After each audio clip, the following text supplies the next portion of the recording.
Ito ang Mornings with GMA Regional TV.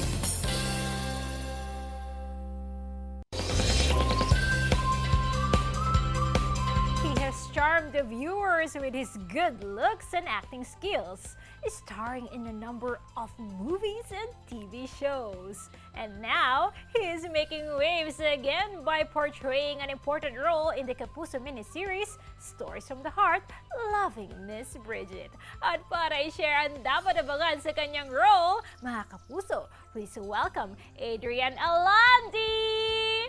Masantos si Kapuson Adrian and welcome to Mornings with GMA Regional TV. Hello, good morning. Thank you for having me here sa Mornings with GMA Regional TV. Pleasure to be here. Kamusta kayong lahat? Nako, okay naman. Maraming salamat din sa pagpapaunlak mo sa amin, Adrian, ha? Napakaganda ng umaga. But of course, Wow. How do you keep yourself motivated every day?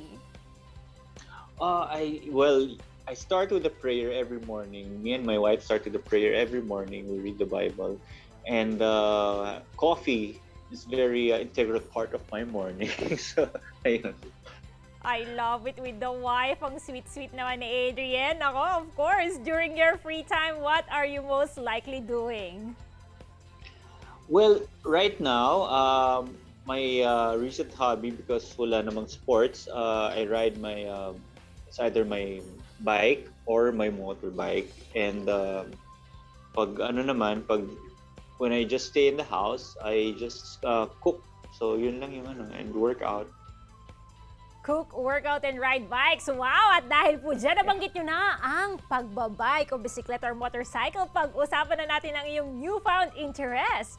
What fascinated you with this two-wheel vehicle or your motorcycle, and what made you maintain your interest dito? Okay. I've been riding yung regular bicycle lang since I was young. So I've never learned how to ride a motorcycle. It's just when I turned 40, it's a couple, magto 2 years na rin nung nag-start ako. Just recently lang talaga ako natuto motorcycle, and then I went to a riding school to teach me the proper ways of riding motorcycle and safe way to ride a motorcycle. Nako, Adrian, eto na! Puntahan na natin ang iyong karakter. In Stories from the Heart, Loving Miss Bridgette. Aba, sino ka dito? At ano ang aabangan namin sa role mo dito?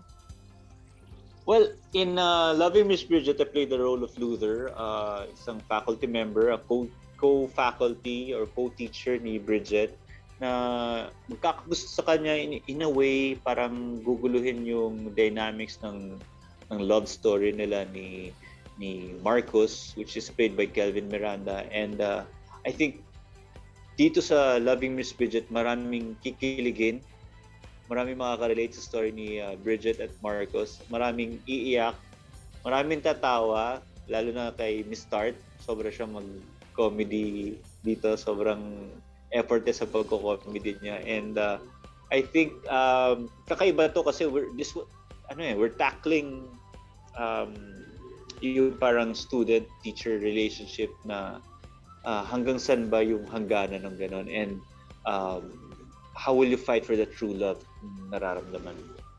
Ow! Marami makaka-relate! Pero... Diba? Yung nga sinabi namin nun maraming makaka-relate kasi maraming, crush ko si sir or crush ko si ma'am. Oo nga. Pag siya yung klasiko, perfect ang outfit and makeup. Pak! Pero Adrian, what is the most interesting thing you've realized while portraying your character in this series? I don't wanna say it because it's a giveaway. Pero yung blackmailing, I don't think it's wrong. Diba? Parang nagba-blackmail ka ng tao because of the secrets that you know dun sa tao na yun. Pero malalaman nyo kung ano yun, malalaman nyo kung bakit ko ginawa. So, ayun, panoorin nyo talaga. Loving Miss Bridgette. Lastly, imbitahan mo ng ating mga kapuso dito sa North Central Luzon to watch out for Stories from the Heart, Loving Miss Bridgette. Yes, sa mga kapuso namin dyan sa Central Luzon, inimbita ko po kayo panoorin ng Loving Miss Bridgette. starting September 13 at 3:25 p.m. starring Beauty Gonzalez, Kelvin Miranda, directed by Adolf Alex. Huwag niyo po kalilimutan panoorin at supportahan kami. Nagpapasalamat po kami sa inyo lahat dahil in advance sa pag-support nyo. Sobra-sobra. Thank you.